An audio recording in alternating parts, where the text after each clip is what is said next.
Contacontos, narradora oral, ven sendo o mesmo. Contar contos, contar historias, animar os nenos e nenas a saber que hai aí escondido neses libros. Obxectivos dunha contacontos? Animar a ler. Facer aos nenos e nenas que formen parte dunha comunidade lingüística, animar a falar en galego as familias e tamén facer que os nenos e nenas e as familias o pasen ben.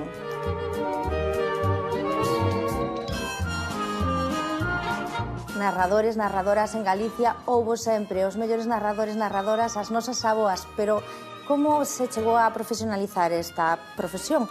Pois estivo moi vinculada en Galicia coas editoriais, cando as editoriais comezaron a editar especificamente para nenos e nenas, sobre todo álbuns ilustrados, o Nacemento de Calandraca, tamén en Xerais, en Galaxia, pois eses álbuns chegaban ás librerías, chegaban ás bibliotecas e necesitaban unha mediación á lectura. E aí empezou a aparecer ese traballo de narrador, narradora que presentaba os libros que animaba a ler e a chegar esas lecturas ao público xeral. Eles, pouco a pouco, vanse sentando e vanse soltando e se van metendo no conto, na narración. Unha das diferencias que hai entre consumir unha pantalla televisiva que está o 100% feito e ir a unha sesión de contos, pois unha das diferencias é esa, que eles, cos súas vivencias, o seu coñecemento e as túas palabras e as imaxes van construindo a historia. A música o que fai é darlle carácter ao que se conta.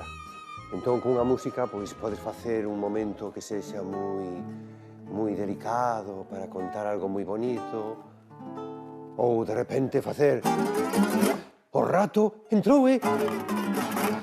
No? Entón, podes cambiar, podes aportar cousas que a palabra a veces está un pouquiño máis limitada dentro de todo o que pode dar, non? Entón, é un papel moi bonito, a verdade. Pois crear o clima, como... Home, non vou dicir como no cine, pero sí, crear o clima das palabras, acompañalo, potenciar, para que os nenos, que no fondo son instinto puro, sintan sensacións de que pasa agora, se crea un perigo, ou ai, que bonito é agora, ai, tal. Entonces, vai acompañando e dándolle eso, colores, cores ás palabras. E tamén é para mí moi importante dicirvos unha cousa, que os mellores contadores e contadoras de historia sodes os pais, as nais, os avós e as avoas. Porque vos queredes o que máis do mundo os vosos fillos, os vosos netos, e iso é fundamental, ter amor para transmitir o cariño polas lecturas. E colorín colorado, conto rematado!